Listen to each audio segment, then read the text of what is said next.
வேறு level எக்ஸ்ட்ரானரியான episode வந்திருக்குன்னே சொல்லலாம். Miss பண்ணாமல் ஃபுல்லோடையும் கேளுங்க. விசிஎன் சுத்தமாக போக மாட்டேங்குது. பார்க்குறலாம் லைக் பண்ணி பார்த்தீங்கன்னா கொஞ்சம் பேச அந்த முட்டிட்டா இருக்கும். ப்ளீஸ் சப்போர்ட் பண்ணுங்கள் ஃப்ரெண்ட்ஸ்.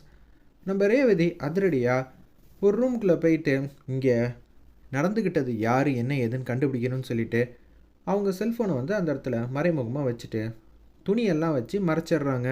அங்கே செல்ஃபோன் இருக்கிறதே யாருக்கும் தெரியல. வெளியில் ஒரு பையன் வந்து என்ன நடந்திருக்கும், இப்போ கொஞ்ச நேரத்துக்கு முன்னாடி கூட கரெக்டாக தானே வேலை செஞ்சிச்சுன்னு கேவலமாக வந்து யோசிச்சுட்டு அப்படியே அந்த ரூம்குள்ளே வந்து வராங்க. அப்போன்னு பார்த்து டேய் மாட்டிக்க போகிறடான்னு சொல்கிறாங்க. இருப்பினும் துணியெல்லாம் நிறையா இருக்கிறதுனால தெரியல. எடுத்த உடனே அந்த ரூம்குள்ளே போய் பார்க்குறாங்க. நான் நினச்சது கரெக்டாக தான் போச்சு, இது மாதிரிலாம் நடந்திருக்கான்னு எல்லாத்தையும் சரி செஞ்சுட்டு அந்த பையன் மாட்டுங்க வெளியில் வந்து வராங்க. வெளில வந்த உடனே தூரத்துலேருந்து ரேவதி யாரும் இருக்காங்களா இல்லையான்னு பார்த்துட்டே வந்து அந்த பையன் வந்து போயிருக்காங்க. ரேவதி வந்து புத்திசாலித்தனமாக ஒரு 10-15 நிமிஷம் கழித்து போனால் கரெக்டாக இருக்கும்னு வேறு ஒரு செஷனில் நின்று துணிமணியெல்லாம் வந்து பார்த்துட்ருக்காங்க. அந்த நேரம்னு பார்த்து 10 நிமிஷம் ஆனதுக்கப்புறமேட்டுக்கு ரேவதி மாட்டுக்கும் ரூமுக்கும் வந்து போகிறாங்க. போயிட்டு அங்கே மறைமுகமாக வச்சுருந்த அவங்க செல்ஃபோனை எடுக்கிறாங்க. ரோகிணி வந்து கேட்குறாங்க. எடுத்த உடனே நம்ம ஓனர்கிட்ட வந்து மாட்டி விட்டுருக்கலாம், ஆனால் இதுக்கு பின்னாடி இருக்கிற ஆள் யார் என்ன ஏதுன்னு தெரியாது, அவன் தப்பிச்சிருப்பான். ஆனால் இந்த வாட்டி அப்படியெல்லாம் நடக்காது, பார்க்கலான்னு சொல்லிட்டு ரேவதி மாட்டுக்கும் அதிரடியாக வந்து யோசிச்சுட்ருக்காங்க. டேய் நான் நினச்சது தாண்டா கரெக்டாக போச்சுன்னு அந்த இடத்துல வந்து யோசிக்கிறாங்க. அப்போன்னு பார்த்து ரேவதியும் ரோகிணியும் யார் என்ன ஏதுன்னு பார்த்துட்டாங்க. சரி நம்ம மாட்டுக்கு இங்கே போகலாமா இல்லை இவனை மாட்டி விடணுமா? அக்கா அப்படியெல்லாம் இவனெல்லாம் விட்டுட்டு போகக்கூடாதுக்கா. இவன் எத்தனை பேரோட வாழ்க்கையில் வந்து இப்படியெல்லாம் வந்து முடிவை வந்து தலைகீழாக மாற்றிருப்பான். அப்படி இருக்கும்போது இவனுக்கு நம்ம சன்மானத்தை பல மடங்கு திருப்பி கொடுக்கணும் அப்படின்னு சொல்லிட்டு இருக்கிறப்ப ஓனர்கிட்ட வராங்க. வந்துட்டு நம்ம ரேவதி வந்து பேச்ச ஆரம்பிக்கிறாங்க. சார் உங்கள் கடை எல்லாரும் நம்பி தானே வராங்க, சொல்லுமா எதுவும் பிரச்சனையா, எதுவும் சாயம் எதுவும் போயிடுச்சா, புகார் அளிக்க வந்திருக்கீங்களா?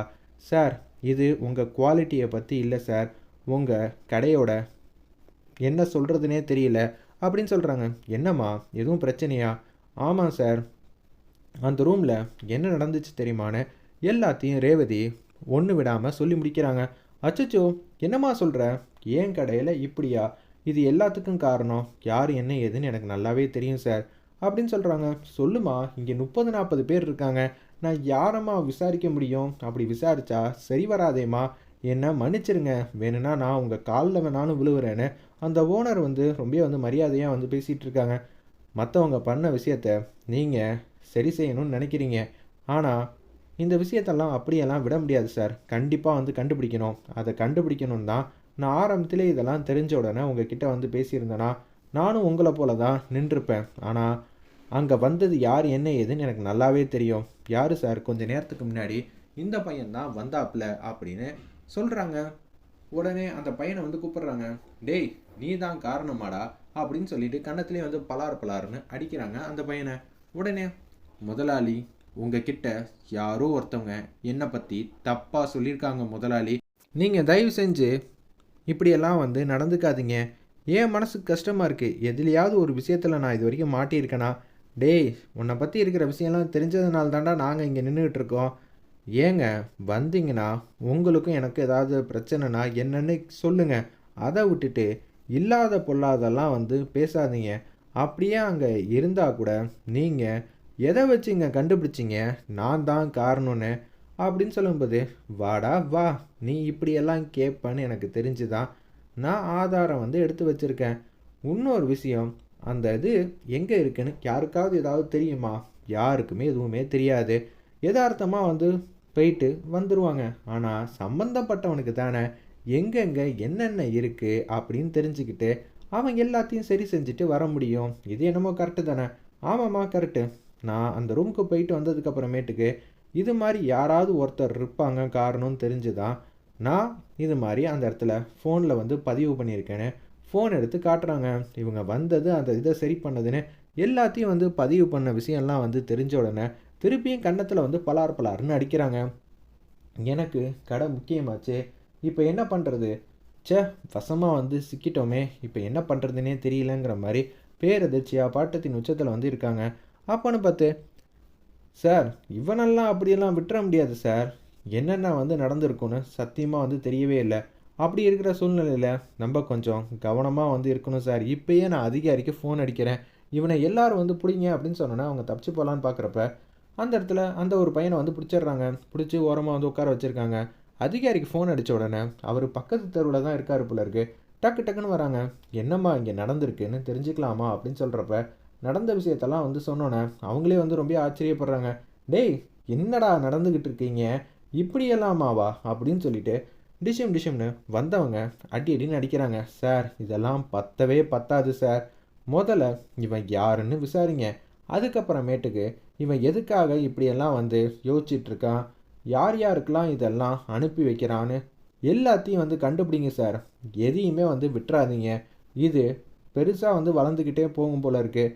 பார்த்துக்கங்க சார். இதுக்கு பின்னாடி இருக்கிறவங்க எல்லாரையும் வந்து கண்டுபிடிங்க.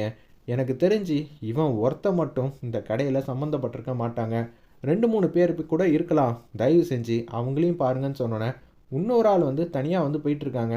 அச்சச்சோ, நான் மாட்டியிருந்தா ரொம்ப கஷ்டமாச்சே அப்படின்னு சொல்லி யோசிச்சுட்டு இருக்கிறப்ப கொஞ்ச நேரத்துக்கு முன்னாடி தான் இன்னொரு 2 பேரை வந்து காட்டுறாங்க. இந்த பையனுக்கு தெரிஞ்சவங்க. அவங்க வந்து ஃபோன் அடிக்கிறாங்க. ஃபோன் அடித்து என்னடா எதுவும் வந்து இருக்கா அப்படின்னு சொல்லி கேட்கும்போது, ஐயா, நம்ம தம்பி ஒருத்தன் மாட்டிக்கிட்டான். என்னது, மாட்டிக்கிட்டானா? என்ன சொல்கிற? எப்படி அதெல்லாம் நடந்துச்சு? ஒரு பொண்ணு புத்திசாலித்தனமாக வந்து கண்டுபிடிச்சிச்சின்னு நடந்த விஷயத்தெல்லாம் சொல்கிறாங்க. டேய், அவன் என்னை பற்றி எதுவும் சொல்லிடுவானா? வேறு ஏதாவது தானே சொல்லுவீங்க. ஆனால் அந்த பொண்ணு என்னென்ன தெரியுமா சொன்னிச்சு அப்படின்னு உங்கள் லெவலுக்கு வரைக்கும் வந்துட்டாங்க. கொஞ்ச நேரம் வந்து நீங்கள் அமைதியாக இருக்கிறது தான் நல்லது. தேவையில்லாமல் என்னையும் மாட்ட விட்டுறாதீங்க. இனிமேட்டுக்கு உங்களுக்கும் எனக்கும் சம்மந்தமே இல்லை. நான் பொழப்ப பார்த்தா போதும் தான் நான் நினைக்கிறேன்னு யோசிச்சுட்டு அவங்க மாட்டுக்கும் ஃபோனை வந்து வச்சிடுறாங்க. அச்சச்சோ, என்னடா நம்மளை பற்றி இருக்கிற விஷயத்தெல்லாம் அவன் சொல்லிட்டானா கஷ்டமாயிடுமே அப்படின்னு சொல்லி அவங்க 2 பேரும் பாட்டத்தின் உச்சத்தில் இருக்கிறப்ப ரேவதியை பார்த்து செம்மையாக வந்து முறைக்கிறாங்க. உடனே ரேவதி, சார் ஒரே ஒரு நிமிஷம் சார். இவன் இத்தனை நாளாக எத்தனையோ ஒரு விஷயத்தை வந்து செஞ்சுருக்கலாம். ஆனால் அதுக்கு தக்க பதிலடி கிடைக்கவே கிடைக்காது. அத்தனை பொண்ணு சார்பாக நான் இவனை அடிக்கணும் சார் அப்படின்னு சொல்லும்போது, ஏய், இது எல்லாத்துக்கும் நான் கணக்கு வச்சுப்பேன் அப்படின்னு சொல்லும்போது, ஏதோ சொல்கிறானேம்மா, இருமா கேட்டுட்டு போகலாம் அப்படின்னு சொல்லிட்டு ரேவதி கை வலிக்கிற வரைக்கும் அடிங்கம்மா அப்படின்னு சொன்னோன்னே அதிரடியாக நம்ம ரேவதி வந்து மாஸ் பண்ணிகிட்டு இருக்காங்க. ரோகிணி கொஞ்சம் லைட்டாக வந்து அச்சப்படுறாங்க. ஏண்டி போதுண்டி, மாட்டி விட்ட வரைக்கும் போதும், நம்ம இங்கேருந்து போகலாம் அப்படின்னு சொல்கிறப்ப செம்மையாக வந்து முறைச்சி பார்க்குறாங்க. நான் உன்னை மறக்கவே மாட்டேன். மறக்கிற மாதிரி விஷயத்தையாடா நீ செஞ்சுருக்க அப்படின்னு. போடா, நான்லாம் உன்னை தூசி போல் தட்டி விட்டுட்டு போயிட்டே இருப்பேன்னு ரேவதி வந்து யோசிச்சுட்டு இருக்காங்க. வேறு லெவலில் எக்ஸ்ட்ரா நிறையா வந்து கொண்டு போகிறாங்கன்னே சொல்லலாம்.